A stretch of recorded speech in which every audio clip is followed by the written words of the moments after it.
Why did God accept Abel's sacrifice but refuse Cain's? I think this question is worthy of his curiosity for the crucial message it implies if we are to reflect and see that there are sacrifices that God does not accept. The impression seems to attribute this to the attitude of Cain. The heart and spirit of Cain is the one unable to live up to his own responsibility and to do well according to God, which is also the exact same trait that eventually made him kill his brother Abel. Similarly, the first most known answer is that Scripture shows how God accepted Abel and his sacrifice while refusing Cain and his sacrifice. So this means that God wasn't looking into the quality or the nature of the sacrifice, but the quality of the person who made the sacrifice. This explanation seems to go a long way, given that, God knows our heart and that we all wouldn't want a sacrifice that is rather intended to hide their resenting heart or a subtle rebelliousness. The implementation of this message is that we should be a right person before trying to show our right doing. This also implies, however, that the quality of the sacrifice probably does not matter, that God isn't particularly interested whether it is a grain offering or an animal offering, and more specifically, the lamb. And this implication becomes the precise reason why I do not believe the first answer to be sufficient. In the context of the whole Bible, the stories of intervention and redemption of God is filled with the traces of the one that it was all leading up to, Jesus Christ, the Son of God. It is called foreshadowing. It is also known as prophetic.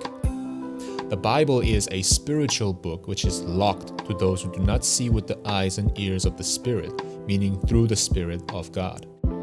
The first animal to cover the naked shame of Adam and Eve was provided by God Himself, an indication of Christ's sacrifice to cover our sin and shame.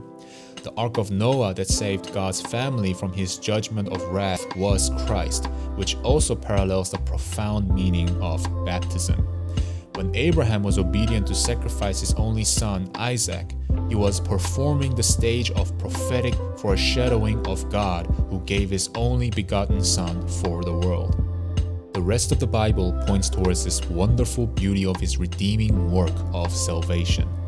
The book of Revelation shows us the image of eternity where all creations are worshiping Christ as the Lamb that was slain.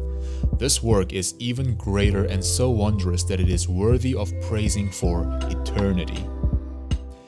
Abel was the foreshadowing of the true people of God, who offered to God no other sacrifice but the lamb that was slain for God to be satisfied with. This is the gospel, and its message cries out to us from the beginning of time. Abel is justified because of his choice of sacrifice, while Cain is refused because he brought forth to God the result of his own toil, meaning to seek God's approval through one's own work. Cain is filled with rage and kills Abel, which also reveals to us the prophetic message that the true worshippers of God will eventually be persecuted by the self-righteous, as Jesus Himself was handed over to be crucified because of the envy of the Pharisees. And now, to everyone who is listening to this, I want to say that I offer to God no other sacrifice than the perfect work of Jesus Christ, who died and rose again for me. I dare not offer to God the result of my own toil for His approval, but only to let Christ be my life. He will not be satisfied with anything other than what Abel offered, and what my general plea of life is for us to follow His footsteps, to trust ourselves in Him, and thus be accepted and satisfied before God, the Creator of all universe, in whom we move and have our being.